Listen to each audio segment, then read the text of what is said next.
নমস্কার বন্ধুরা, চলে এসেছি আজকে আবার আরেকটা রেসিপি নিয়ে। আমি পিউস কিচেনে তোমাদের সবার স্বাগত। এখানে দেখো দুইটা রুইয়ের বাচ্চা আছে আর একটা তেলাপিয়া মাছ আছে, ছোট ছোট মাছগুলো। এই মাছগুলো দিয়ে আমি আজকে একটা রেসিপি বানিয়ে নেব। আর এখানে নিয়ে এসেছি, দেখতে পাচ্ছ, পুঁই শাক।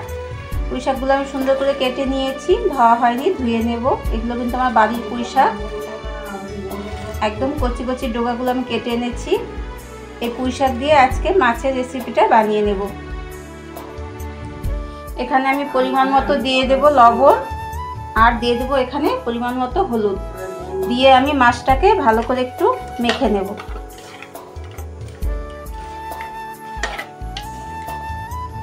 এখানে আমি একটা কড়াই বসিয়ে দিয়েছি, দিয়ে দেব আমি এখানে তেল, পরিমাণ মতো তেল দিয়ে দেব। কড়াইয়ের তেল কিন্তু বেশ গরম হয়ে গেছে। এখন আমি একটা একটা করে মাছ এখানে দিয়ে দেব।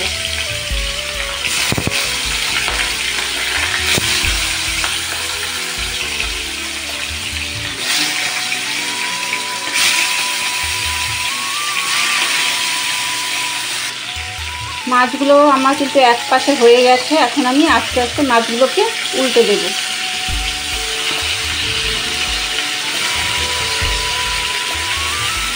দেখো মাছগুলো কিন্তু আমার এক পাশে ভাজা হয়ে গেছে। সবগুলো মাছ আমি এখন উল্টে দিলাম। মাছগুলো কিন্তু আমার ভাজা হয়ে গেছে। এখন আমি একটা একটা করে মাছ সব তুলে নেব।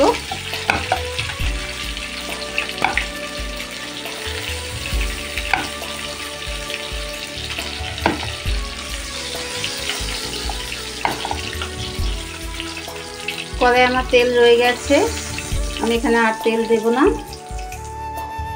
এখানে ফোড়নে আমি দিয়ে দেব কয়েকটা শুকনো লঙ্কা।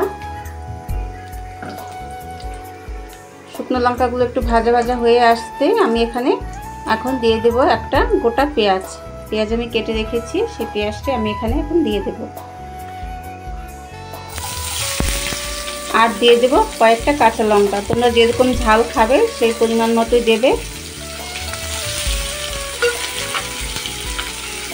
দিয়ে আমি একটু ভালো করে কিন্তু ভেজে নেব। আমার কিন্তু ভাজা ভাজা হয়ে গেছে পেঁয়াজটা। এখন আমি এখানে কিছু মশলা অ্যাড করব। এখানে দিয়ে দেবো আমি ধনে গুঁড়ো, দিয়ে দেবো অল্প জিরে গুঁড়ো, দিয়ে দেবো অল্প লবণ, দিয়ে দেবো পরিমাণ মতো হলুদ, দিয়ে দেবো অল্প লঙ্কা গুঁড়ো। দিয়ে আমি এখন একটু জল দিয়ে দেবো, কেননা সবগুলো মশলা আমার শুকনো শুকনো হয়ে গেছে, কষানো যাবে না সেভাবে, তাই আমি একটু জল দিয়ে কষিয়ে নেব।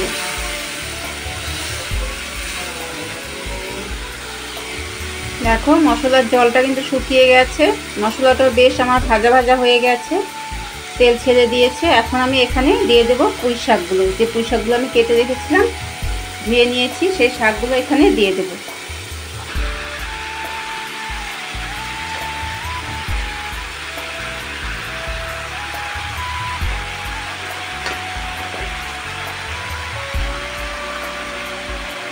শাকগুলো দিয়ে দিয়েছি, এখন আমি এটাকে ঢেকে দেবো। 10 মিনিটের জন্য পুঁই শাকটাকে ঢেকে দেবো।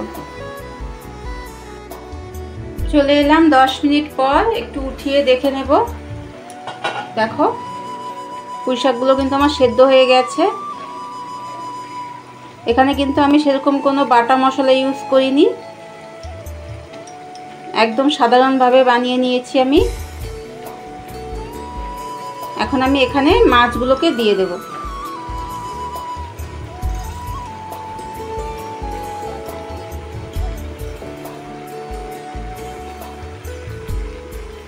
সবগুলো মাছ এখানে দিয়ে দেব। দিয়ে আমি আরো 5 মিনিটের জন্য ঢেকে দেব।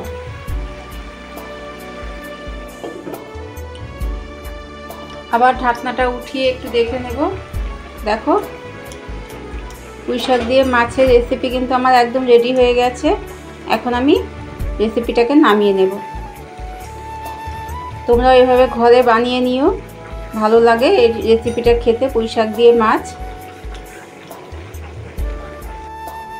দেখো পুঁই শাক দিয়ে মাছের রেসিপি আমি কিন্তু বানিয়ে নিয়েছি। দেখতেও খুব সুন্দর হয়েছে, খেতেও কিন্তু দারুণ লাগে। তোমরা যে কোনো মাছ দিয়ে পুঁই শাক দিয়ে রান্না করে একবার খেয়ে দেখো, অসাধারণ লাগে খেতে। তোমাদের যদি আমাদের ভিডিওগুলো ভালো লেগে থাকে অবশ্যই লাইক কমেন্ট শেয়ার করে পাশে থেকো। সবাই ভালো থেকো, সুস্থ থেকো। আসবো আবার পরে আরেকটা ভিডিও নিয়ে। টাটা।